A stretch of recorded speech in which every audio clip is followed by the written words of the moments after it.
আগুন নেভানোর কাজ চলার সময় পুলিশ কেন রাস্তা বন্ধ করেনি? ফায়ার ফাইটার নয়নের মৃত্যুর পর উঠেছে এমন প্রশ্ন।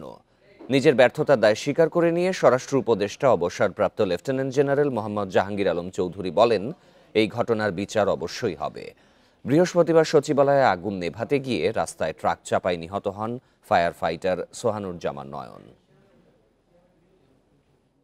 সচিবালয়ের ৭ নম্বর ভবনে লাগা আগুন নেভানোর কাজ করতে গিয়ে ট্রাক চাপায় প্রাণ হারান নয়ন। পানির পাম্প থেকে লাইনে সংযোগ দিতে সড়ক পার হওয়ার সময় ট্রাকের ধাক্কায় নয়ন আহত হন। ঢাকা মেডিকেল কলেজ হাসপাতালে নেয়ার পর তাকে চিকিৎসকেরা মৃত ঘোষণা করেন। বৃহস্পতিবার বাদজোহর ফায়ার সার্ভিসের সদর দপ্তর প্রাঙ্গণে নয়নের জানাজা অনুষ্ঠিত হয়।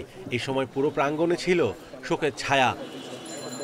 জাতীয় পতাকায় মোড়ানো ফায়ার ফাইটার নয়নের মরদেহ যখন সেখানে রাখা হয়, তখন এক হৃদয় বিদারক দৃশ্যের অবতারণা হয়।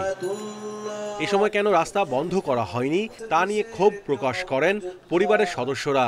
আমাদের আফসোসের জায়গাটা এখানেই থেকে গেল যে বাংলাদেশে প্রশাসনিকভাবে সে কাজ করা অবস্থায় সে একটা যুদ্ধে গেল, কিন্তু সেই যুদ্ধে শুরু করার আগে সে যুদ্ধে যাওয়ার পথেই সে চলে গেল।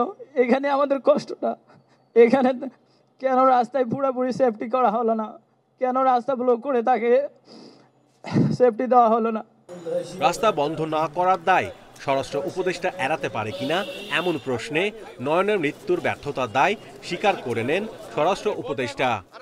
মানে আমি বলবো যে এটা ব্যর্থতাই, যেহেতু ট্রাক ওখানে চলাচল করাটা উচিত ছিল না, বাট আমরা ট্রাক চালককে ধরে ফেলছি এবং তারা আমরা আইনের আওতায় অবশ্যই নিয়ে আসবো।